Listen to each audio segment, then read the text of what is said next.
The bee in your heart scrolls. The call of the hum. Cariad didn't consider himself special. He wasn't one of those people who had visions on mountaintops or downloaded their life purpose mid-breathwork. He was just trying. Trying to make life feel less like a tight jumper. Trying to catch a break. Trying to shake the deep, quiet ache that something important had gone missing and had been for a very long time. Lately, he'd been feeling a buzz. Not a sound, a sensation. Low in his chest, just beneath the heart. Like a memory that couldn't form. Like a bee buzzing beneath his ribs.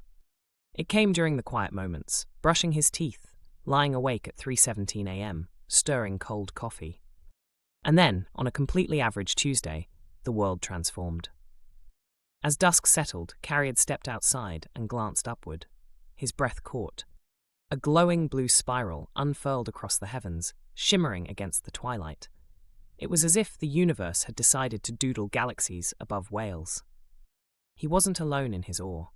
Social media buzzed with images and theories. UFO sighting over Europe. Is this a portal to another dimension? Anyone else seeing this cosmic snail trail? Official sources later attributed the spectacle to a rocket launch, its frozen fuel creating the luminous swirl as it reflected sunlight. But in that moment, to Cariad, explanations didn't matter. Cariad felt the hum intensify within him, resonating with the celestial spiral. What if there's a portal to another world? A different dimension, one that makes more sense than this one. The thought lingered, shimmering like the spiral above. And then pause. Not slowed, stopped. A pigeon froze mid-flap over Castle Square. A leaf held its position mid-fall. A bus hovered just above the roundabout, tyres no longer touching the tarmac. Even the clouds above Swansea halted their drift, like the sky was holding its breath. Then came the hum. Awen! It wasn't loud, but it was everywhere. It vibrated through his bones. It sang through the cracks in his chest. It felt like something inside him, something old and wise, had just sat up and whispered, "Now!" And then came the voice. "Took you long enough, love." Cariad turned. Floating a few feet off the ground was a bee. But not the kind that bumbled into jam jars or buzzed lazily through gardens. This one shimmered in golden spirals, her wings soft like silk and strong like prophecy. Her eyes were ancient, mischievous, and kind. "I'm Awen," she said with a slight bow.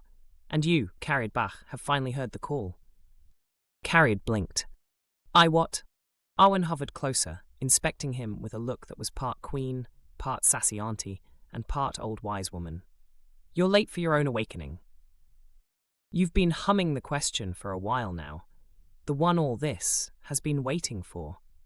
As she gestured dramatically at the frozen scene around them. She cleared her throat and sang softly. What if there's a portal to another world? A different dimension, one that makes more sense than this one. Cariad stared. "How did you—" "You whispered it," Awen interrupted, "and the heart field heard you." "The what field?" "The heart field, love, capital H, capital F.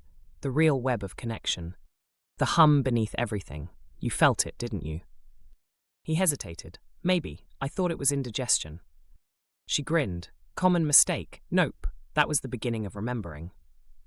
She reached into a pouch hidden beneath her thorax, don't ask, and pulled out a glowing spiral stone, humming gently. "Take this. It'll guide you. When it buzzes, you move. The path begins in the Vale, Tinkinswood burial chamber. She remembers what you forgot." He took the stone.